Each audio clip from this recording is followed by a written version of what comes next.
Vozes da Saúde.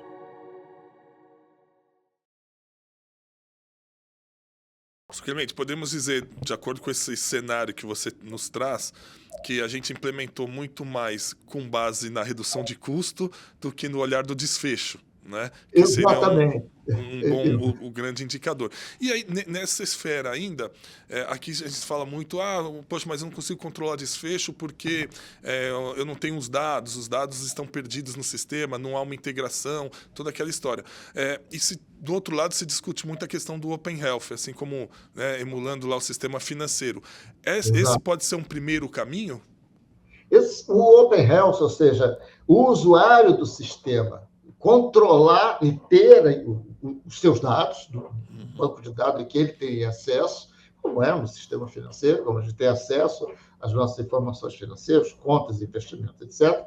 E os dados de saúde desses usuários serem colocados à disposição de quem o usuário quiser, porque são dele, tem que ter autorização dele, para, a partir daí, alguma coisa nova poder acontecer em saúde. Essa é uma linha boa, interessante, faz sentido total em comparação com o que a gente vê em outros setores, o próprio Open. Por exemplo, se os prestadores vão ter de competir para me atender, eu como cidadão, eles vão ter que tirar o foco do que eles fazem e passar a colocar o foco no que eu preciso. Isso não vai ser uma coisa. Tem milhões de barreiras políticas, um monte de dificuldades, mas, caramba, a gente não pode querer só coisas fáceis. Essas coisas, tecnicamente, são todas possíveis e fazem sentido técnico. As grandes questões são políticas, ou seja, é a dificuldade da gente construir acordos políticos. É um pouco parecido com o que aconteceu na formação da ANS. Repara que eu tenho uma ênfase histórica muito grande. As coisas são como são, não é porque tem um grupo de pessoas malvadas que resolveu fazer elas ficarem do jeito que são. A história as construiu dessa maneira. Nós estamos presos a decisões que foram tomadas não só no Brasil, como fora, né, na história do cuidado médico, lá atrás, né, nas origens da medicina, questões de governança, essa questão de divulgação de dado, por exemplo, de resultado, nunca foi bem vista. É muito fechado, né? Sempre foi. Pela própria cultura médica, vamos falar claro aqui, né? Isso não é uma coisa que ninguém esteja proibindo, não, mas ela não encontra muita ressonância com os próprios prestadores, com os próprios médicos, enfim, por razões que também são inteligíveis, mas que a gente precisaria começar a enfrentar de uma maneira mais explícita. Então, como você falou, tudo que a gente vê hoje são iniciativas para reduzir custo, né?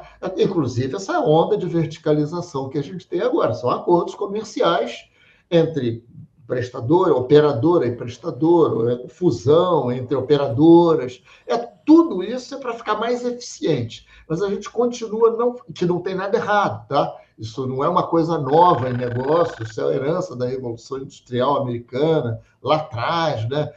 Esses processos de verticalização, isso é assim mesmo. Mas isso não resolve o problema na medida em que não traz o usuário do sistema, eu, você, as pessoas, 50 milhões, né, para o centro do sistema.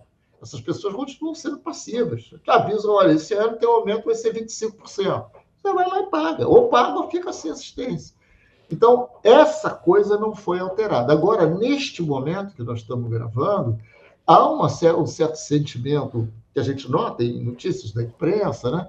Olha, provavelmente ano que vem o aumento não vai ser tão grande, os operadores parece que estão entrando numa fase melhor, mais equilibrada. Então, tem gente comemorando. Não comemore, não deve comemorar, porque isso tudo é flutuação, isso é ruído.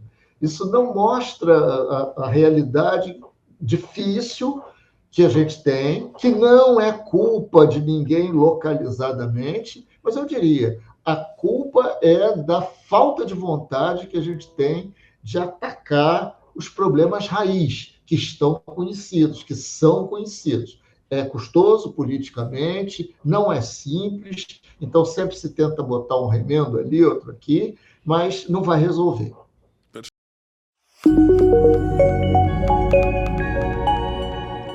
Vozes da Saúde.